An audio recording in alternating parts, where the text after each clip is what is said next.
Hello friends, तो आज के इस वीडियो में हम लोग डिस्कस करने वाले हैं संपत्तियां, जिसको बोलते हैं एसेट्स। एसेट्स क्या होता है और एसेट्स कितने टाइप का होता है, इसके बारे में आज के इस वीडियो में हम लोग डिस्कस करने वाले हैं। तो चलिए सबसे पहले इसका एसेट्स का डिफिनेशन देखते हैं। तो एसेट्स क्या होता है? संपत्तियों से आशय व्यवसाय के आर्थिक स्रोत से है, जिन्हें मुद्रा में व्यक्त किया जा सकता है, जिनका मूल्य होता है और जिनका उपयोग व्यवसाय के संचालन व आय अर्जन के लिए किया जाता है, संपत्तियां कहलाता है, यानी एसेट्स कहलाता है। जैसे मशीन हो गया, भूमि हो गया, भवन हो गया, ये क्या हो गया? ये सारा चीज एसेट्स हो गया। अब एसेट्स को दो भागों में डिवाइड किया गया है, ठीक है। एक बोलते हैं करंट एसेट्स और दूसरा नॉन करंट एसेट्स, जिसको बोलते हैं गैर चालू संपत्तियां यानी नॉन करंट एसेट्स, और चालू संपत्तियां जिसको बोलते हैं करंट एसेट्स। तो अब दोनों का डिफिनेशन देखेंगे।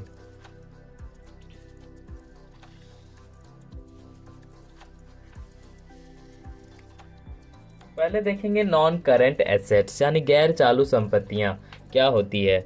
गैर चालू संपत्तियों से आशय उन संपत्तियों से है जो व्यवसाय में दीर्घकालीन यानी लॉन्ग टर्म तक रखी जाने वाली होती है और जो पुनः विक्रय के लिए नहीं है, यानी जो व्यवसाय में अधिक समय के लिए, दीर्घकाल समय के लिए रखा जाता है और जो बेचने के उद्देश्य से नहीं रखा जाता है, वे संपत्तियां गैर चालू संपत्तियां यानी नॉन करंट एसेट्स कहलाती है। जैसे भूमि हो गया, भवन हो गया, मशीन हो गया, ये सारा चीज हो गया आपका गैर चालू संपत्तियां यानी नॉन करंट एसेट्स। अब गैर चालू संपत्तियों को दो भागों में डिवाइड किया गया है, इसको भी दो भागों में। एक मूर्त संपत्तियां जिसको टेंजिबल एसेट्स बोलते हैं, और दूसरा अमूर्त संपत्तियां यानी इंटेंजिबल एसेट्स। तो पहला देखेंगे मूर्त संपत्तियां यानी टेंजिबल एसेट्स क्या होता है।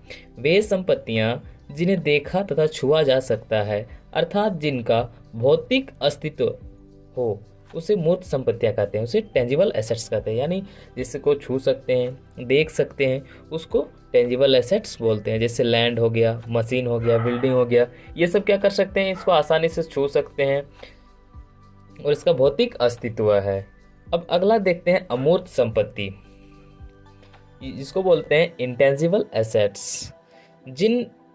जिनका भौतिक अस्तित्व नहीं होता है किंतु मौद्रिक मूल्य होता है, उसे अमूर्त संपत्ति कहते हैं, ठीक है। जिनको इंटेंजिबल एसेट्स कहते हैं, जिसका भौतिक अस्तित्व नहीं होता है लेकिन उसका मौद्रिक मूल्य होता है, यानी प्राइस वैल्यू रहता है उसका, ठीक है। एग्जांपल के लिए जैसे हो गया गुडविल हो गया, पैटेंट्स हो गया, ट्रेडमार्क हो गया, ये सब क्या हो गया? ये सब इंटेंजिबल एसेट्स हो गया। अब अगला देखते हैं चालू संपत्तियां यानी करंट एसेट्स। तो चालू संपत्तियां क्या है? चालू संपत्तियों से आशय उन संपत्तियों से है जो पुनः विक्रय के लिए रखी जाती है, ठीक है। करंट एसेट्स उसको बोलते हैं जो फ्यूचर में बेचने के लिए रखा जाता है, उसे करंट एसेट्स बोलते हैं। जैसे करंट एसेट्स का और भी नाम है, ठीक है, जैसे चालू संपत्तियां हो गया, परिवर्तनशील संपत्तियां हो गया, और चक्रीय संपत्तियां भी इसको कहा जाता है। यानी चालू संपत्तियां का और भी सारे नाम हैं। और करंट एसेट्स के देखिए क्या क्या एग्जांपल हो जा सकता है, जैसे स्टॉक हो गया, डेटर हो गया, रोकड़ हो गया, ये सब हो गया करंट एसेट्स का एग्जांपल, ठीक है। अब इसके अंडर एक आता है लिक्विड एसेट्स, जिसको बोलते हैं तरल संपत्ति, ठीक है, लिक्विड एसेट्स।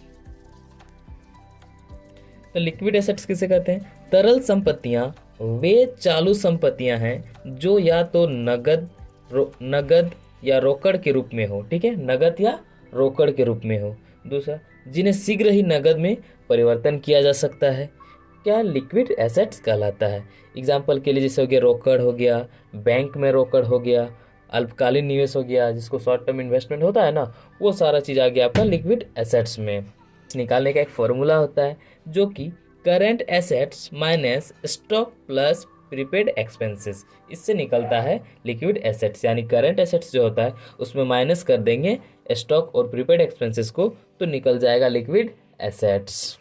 तो वीडियो कैसा लगा कमेंट में ज़रूर बताएं और लाइक करें और हमारे इस यूट्यूब चैनल को सब्सक्राइब भी करें। और अगर आपको किसी क्वेश्चन का या किसी बुक का थ्योरी चाहिए तो आप कमेंट करें, मैं उसका भी अपलोड कर दूंगा question answer. Thanks for watching this video.